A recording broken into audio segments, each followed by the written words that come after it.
Welcome to Secondhand Sellers, where we talk about thrifting, reselling, and all things secondhand. I'm Sarah. And I'm Clayton. And today we're going to be talking on a couple of topics. Yeah. I think we've picked doing research on items and when to stop. Mm-hmm.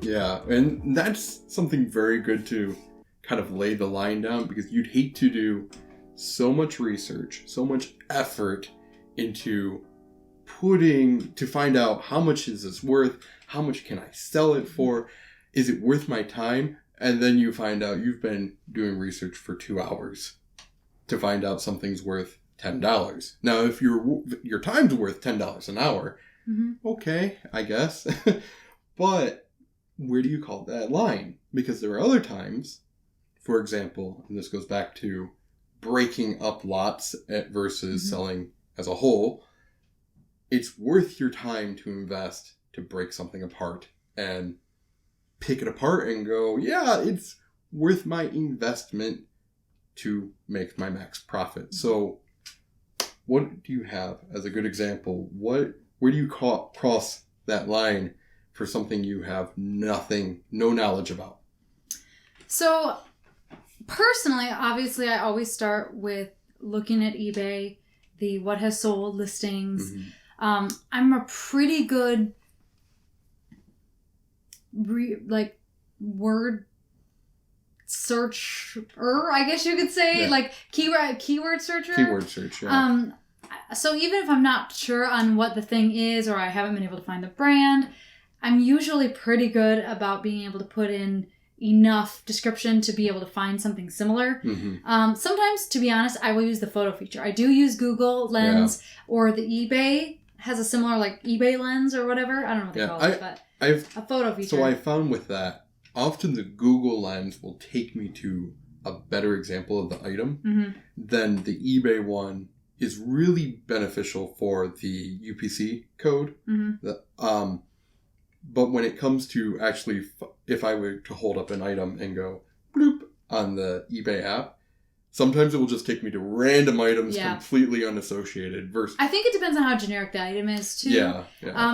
My main reason for using things like Google Lens or eBay Lens would be to see if I can find like a brand. I found several times that by Google Lensing it, I'll figure out what the brand was on something that maybe is not with the box anymore and isn't marked. Because there are a lot of goods like that once the box is gone, unless you know what you're looking at, the brand is lost. Yeah. So an example of that. So recently, it was probably about August, I listed these pumpkin statues. I don't know if it's something you would have seen growing up in the 90s, but they're like sculpted pumpkins with faces on them. Okay. They're little knickknacks that people... Are they like ceramic or something? Yeah, ceramic or clay or something. They're heavy. And I know that people collect those. They're weird, and I picked it up for $1 at a garage sale in the summer. And as I was trying to list it, I could not find who made it. It didn't have any labeling, nothing. But when you Google Lensed it, you could find, it was made by this one person. Basically. Yeah.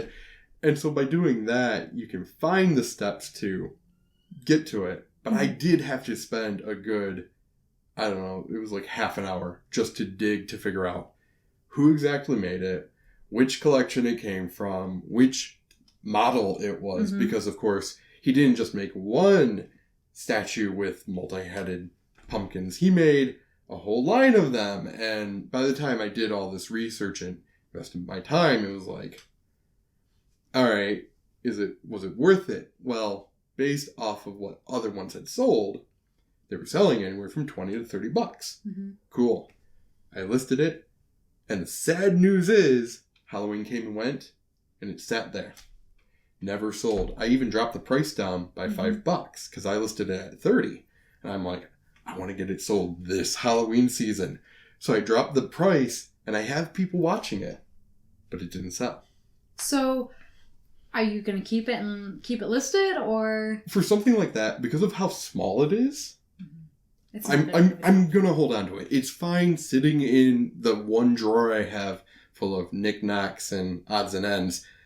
just because it's not that much of my time. Like, I invested 30 minutes of my time into it. Mm-hmm. And if it does sell, even if somebody comes at me and goes, I want it, but I'm only going to offer $15. All right, sure. I'll accept your offer just because I want to get it gone and it's after Halloween and I do have people watching it. Mm-hmm. If it was something that I did all that time and I found out it's only worth $5. Yeah. I might go ahead and list it just because I already did the research.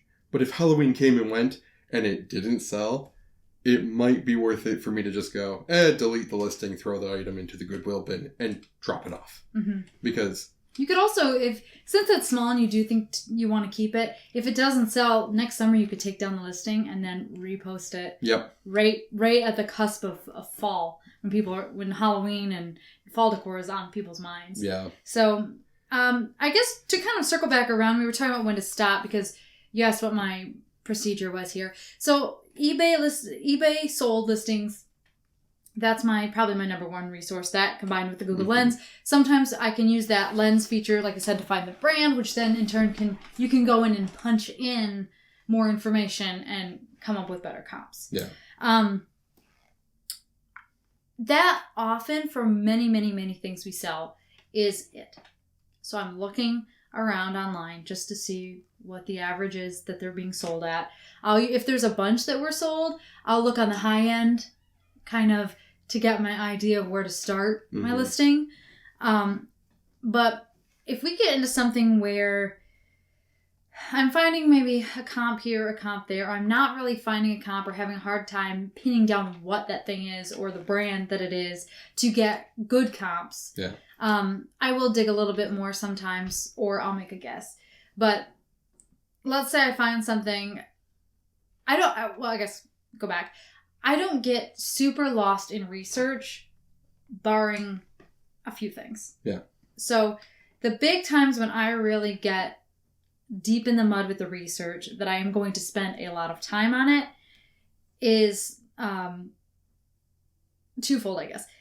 If it's really an interesting thing, and on a previous episode, really early on, maybe even our first episode, I talked about a fan that my sister and I had sold. It was from a hotel chain, had the hotel name on the side, and the person that originally had gotten this from this hotel had written a bunch of notes about their travel on it. And I'm a little bit of a research nerd, so I started Googling things and was able to basically come up with a few dates based on, they had written down the temperature of the day that they were there, and it happened to be a high temp for Cleveland. That's where this hotel was.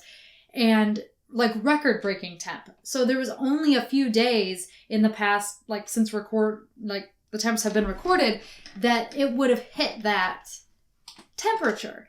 So I was able to really narrow it down and get an idea based on several of the notes that she had of when this thing happened, how they talked about a boat ride, and I found a specific boat line from Detroit to Cleveland that matched up with the D&C boat note that they had on there.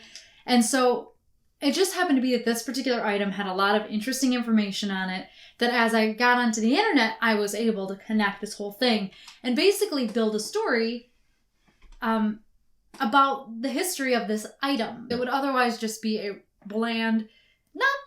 interesting, I guess. That sort of ephemeral hotel travel leftover, I guess. It's a very ephemeral item. Most of them probably got thrown out. It's a little paper fan. But because of those notes, and I started researching, and I started finding hits on what I was researching, I was able to build that story. And that was partially just personal interest. Like, once I started getting into it, I was like, oh, this is really interesting. I'm able to, like, narrow down even, like, a time period for when they probably visited this hotel for lunch. And so a lot of times that's when I'll get lost in the sort of history part of it, or the more interesting stuff. Or the second portion is when I start getting hits on what I'm researching. Yeah. So that one had a particularly interesting bundle of notes, and so I was able to dig through all these different historical pieces. But sometimes you'll get a brand, and then, like you said, you'll realize, oh, it was a collection. Or which collection? What year? Mm-hmm. And then, so as I get more information, if I don't get to the end of that information chain right away, it is more likely to drag me along as I'm getting deeper and deeper into finding out what and where and why this thing exists. And thankfully, with that paper fan, you said before, you got it for pennies. I found it at the bins. It was pennies. Yeah. Literally. But with all that time that you invested doing that research, it's like, man, you could have spent that time listing more items. I could have. It's almost it almost crosses over into like a passion project sort of thing at that point. It was interesting. Yeah. So it doesn't hurt the fact that you spent all that time to do that research. Because in all reality, because you did that research, you were able to sell that item to the right buyer, which we talked about. And it was a niche. I mean, it was a niche collector. Literally, her and her sister-in-law, it was purchased as a gift for this person's sister-in-law because they were collectors of this specific hotel chain that I don't think it exists anymore. Yeah. So, the likelihood that you're going to find the perfect collector is slim. And had you not done that research, that fan probably would still be sitting on your eBay account. Yeah, it could very well be. It's a give and take on how much effort you want to put in to do the research, to properly do the research, and properly list it so that way the right customer finds it. Yeah, and my husband said something similar, basically that I added value to that product by doing the legwork, taking what seems like I just happen to be a particularly good researcher, and part of that's probably my academic background. I've learned how to look through records, and some of my personal interests, I've crossed into genealogy and stuff, so when you're into those kinds of things, you learn how to navigate information chains and where to find information. But yeah, I don't know. Like I was able to take small notes that a lot of people would just be like, oh, they're just scribbled on here, and find like a history for this thing. Yeah. Which is a specific kind of skill, but I don't approach most of our items that way because most of them, I can find a brand, or it may already have a date on it and it's just a general item I have nothing to connect a greater history to it. Yeah. So anyway, I would say when to stop. I think if it's something that's low to moderate value, if you're not going to be able to add a significant amount of value to it by doing a lot of research, it's just not worth it. Probably not. I would say maybe 15 to 20 minutes. That's just my own time frame because I don't have a ton of free time to do extra research. I've got the time after work where I already have my own life responsibilities plus other responsibilities. I'm trying to run eBay, YouTube. I've got only an hour, maybe 2 hours at most to list items every evening. And so when I take my time and I go, okay, I'm going to start listing stuff, I want things I can just take, clean, photograph, list. And if I have to sit down and go, oh my gosh, I don't know anything about this, which goes into our next topic, I think. What do I do when I take something and go, oh my gosh, there's no sold listings and there's none listed? What are your main strategies? Okay, so let's say the eBay thing fails, like you said, that scenario. I might also look around on the wider web. Like I said, I've used the Google Lens. Sometimes you can at least get an idea of what other people are valuing it as. Like sites like Etsy and some of those other ones. You do have to be careful because some places have really inflated, crazy price, like First Dibs. Crazy inflated, like luxury level prices. And this mainly ties in especially to the vintage items or very specific collectibles. It's gonna be different if it's just a banal everyday item. But if it is a vintage item, a collectible, even a handmade item, you can kind of get an idea. So if you had something that's pottery, we'll take the pottery. You can find a lot of secondhand pottery, hand thrown, from artists it might be a nice piece, but it might not be a well-known artist. A lot of pottery pieces are labeled with the artist name, and I usually, if I can read it, I try to Google it just to see who comes up, because there are famous potters and things too. But if you cannot find a good comp for this particular piece of pottery with that name, you can get an idea of what people are selling pottery in general for. So on things like that are in they have a specific category. you know it's not a major brand, you can't find a good comp, I would suggest look at other items in that category. Mm-hmm. That's assuming that it's not something like a collectible or a vintage item where you could look at Etsy and get an idea of what other people are selling it for. I would say kind of do some research in the category and just come up with a sort of average price. And then throw that price on there, see if you get any looks. And if you're not getting any looks, adjust accordingly. Yeah. What is your strategy? So a lot of times I mainly try to look on eBay just because that's the market I'm already using. However, I've also used Mercari or Etsy to price certain items.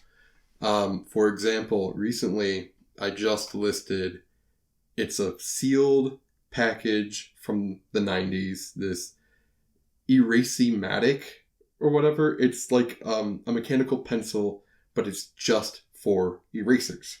Oh, okay. And so it's some silly vintage item and it's still sealed. Couldn't find any on eBay. The ones I could find on eBay were newer from like the mid 2000s. And other items I could find were not it. And I just said, okay, I'm going to base it off of the one from the 2000s. I made my new listing, put it up there. And the one from the mid 2000s was listed at like $12 or something. And what was weird was eBay said listed at 22. And I was like, that's not what I was going to put it as. But I went with it because I figured I can leave it up there for a week. And if somebody comes along and makes me an offer or they do buy it, that's more money than I thought I was going to make off of it. Or what I was originally going to do, I was going to list it $2 more than what the mid 2000s one was. Because whoever is looking for this, it's a very specific person. Now, what's nice about it, it's from a high-end pencil and pen brand. Faber-Castell or something like that. Oh, Faber-Castell. Yeah, Faber-Castell. They're a German brand. And so... That is good. There were other listings where people are buying their mechanical pencils and their pens, open, vintage. And so I know there's a market for it. It's just finding that one person who wants a sealed one and is willing to pay the premium because it's still sealed. And it's the only one listed on eBay. Faber is known for their art pencils. Their art grade. Okay. My sister, she has some of their higher level, colored pencils. Yeah. And their artist grade pens and things. So yeah, gotcha. It is a good brand. That could be that eraser is meant for art. That could artist. Be. I read the packaging. It said something. They don't just do that, but yeah, I know that they are known for their art stuff. So it was just like, no, I just listed it yesterday. Okay, so it was like, we'll come back to that. Yeah, it'd be interesting if it does sell, because if eBay was right and it's like, yeah, $22, well, that's cool, because I was expecting maybe 12 from it, but yeah. Because with me, I'd rather list things at a price that people are willing to pay just for it to actually sell and get that quick turnaround, than to list things at such a high premium that eventually one person will come along and buy it. You'd rather move. I'd rather move stuff and move on with my life. I think, yeah, barring, maybe if I had something that I knew was really, really valuable, then I might wait it out. But yeah, most of the time, I want to move it out. Yeah. To kind of piggyback off that, so if that was me looking at that, I probably also would have tried the Faber website. Oh. And looked to see if they're selling a current product that is the same or similar.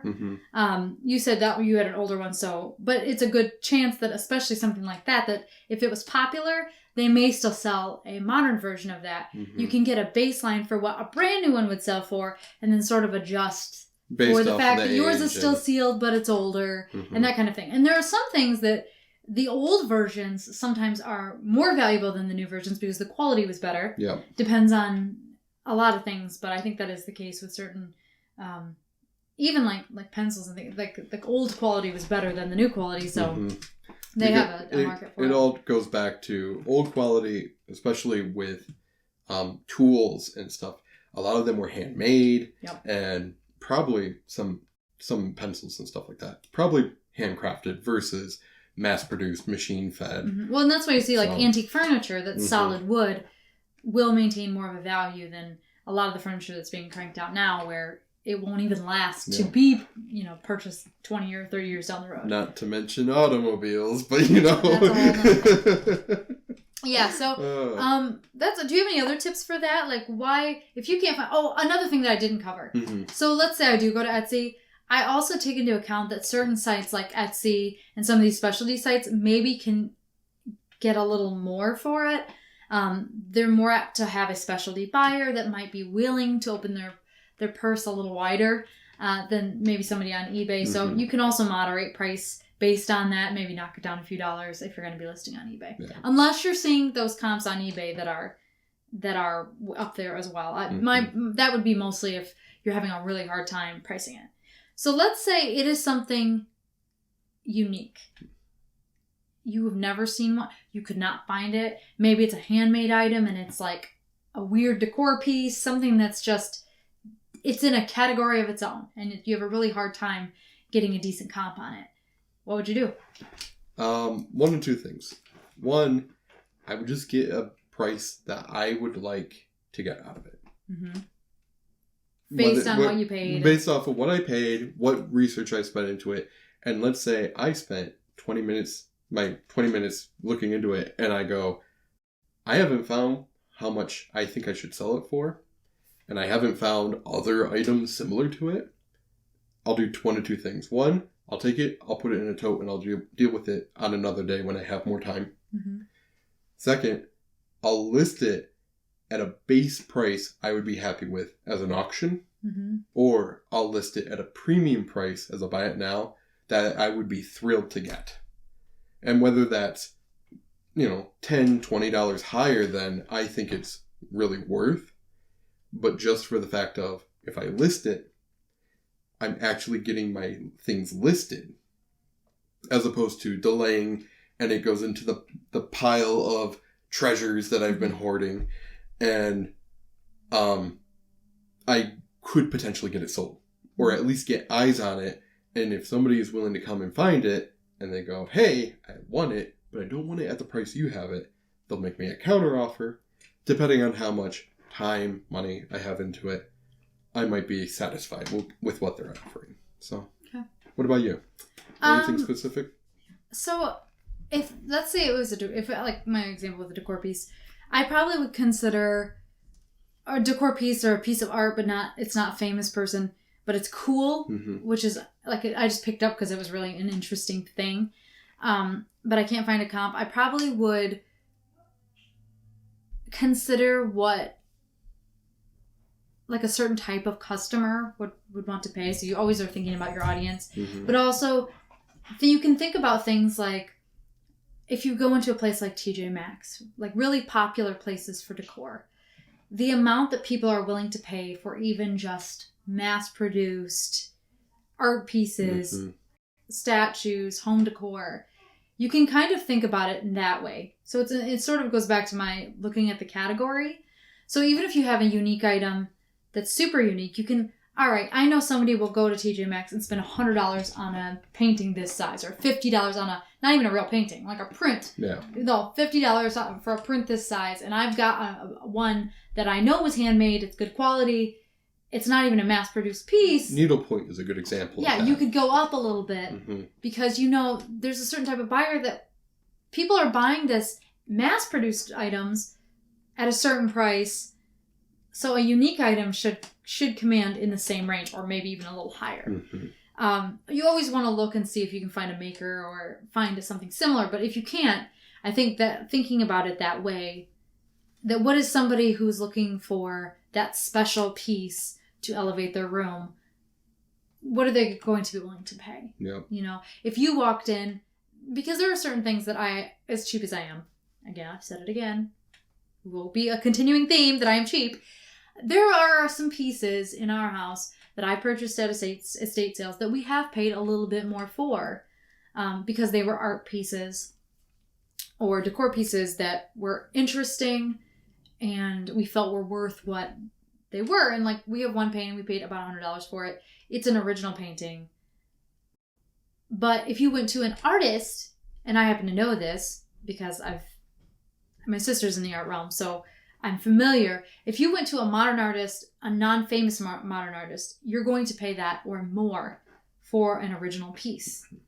So I think just getting an understanding for the going rate for things, and like when you're not buying it directly from an artist, you might not pay that level, but you can always like moderate it down. So I have paid more for things that we thought would really enhance our house and would be interesting and nice to look at. Mm-hmm. And so I think just thinking about how the market rates for a lot of those kinds of things, even if it's not, and you may want to inflate it a little bit, even if you're using sort of like store-bought decor as your baseline, you may want to inflate it if you're looking at this thing and thinking it is so interesting and so unique that it probably would command a little bit more. Does that make sense? Yeah. It's always easier to list something and list it higher than what you would be happy with, because you can always come down on the price or take an offer, than it is to list an item for lower than what you think it is and it sell faster than you expect. Yeah. So. Yeah, and so like that was that particular category, but it goes the same for clothes. Like maybe you found something that was like clearly handmade and it's really interesting. Maybe somebody like, I don't know, customized a t-shirt in a weird and interesting way. All right, I know t-shirts could normally go for $15. This one's really cool. Maybe $20 or $25. Yeah. You know, you can't get a comp because it's a one of a kind, but you can just adjust it based on market values. And if you just have no idea, I like your thing. Just slap up a price and go for it. Yeah. It's not worth spending forever agonizing over it. Yeah. And I've had a few things sell around the price that I asked for, just because like broken electronics, they're all over the place for price range. I just find a polite price that I would be satisfied to get for the amount of time I have into it, put it up there, and I've sold them. And that way I'm listing things, I'm selling things, they're out of my life. Yep. And so, I would say one other thing, it kind of crosses both categories, the doing the research, but also what to do if it's like it feels like a bespoke item, or just it's so odd and rare that you really can't get that comp. You can even go on to places like Reddit. Like if you can identify what category it would come from, antiques or housewares or like it's mechanical or electronic, and you know that it's that thing, but you cannot for the life of you figure out what it is, consult those online forums. Someone might be able to help you identify what that is. Yep. Because there's, for everything out there's somebody out there that knows a lot about it. And especially with Reddit, there are so many niche specific subreddits. It's insane. Yeah, so if you know, this was definitely a part of a machine, or I don't know, it was used for some sort of trade, people in these communities sometimes can point you towards at least identifying what you have. So, did you have anything else to say on doing research, when to stop, or selling something when you can't find a comp? Overall, just take into consideration your own time. If you did have more time to do more research than the 20 minutes I suggested, take that time, because it might end up leading to more money for you or a better satisfaction for your customer. So. Yeah, I would say especially if you have a hunch that what you have might be valuable. It's worth putting a little bit more time and effort into it, because the more you can give to the customer, it's X, Y, and Z, the more likely it is that you can command that premium price. Yeah. But yeah, we would love to hear your suggestions. What did we miss? How do you guys do research? What makes you stop researching at the point that you stop? And how do you sell something if you can't find a comp? Do you have any other suggestions? We'd love to hear from you. Go ahead, hit us up down in the comments below. And don't forget, while you're down there, hit like and subscribe. Like and subscribe. Until next time. Bye. See ya.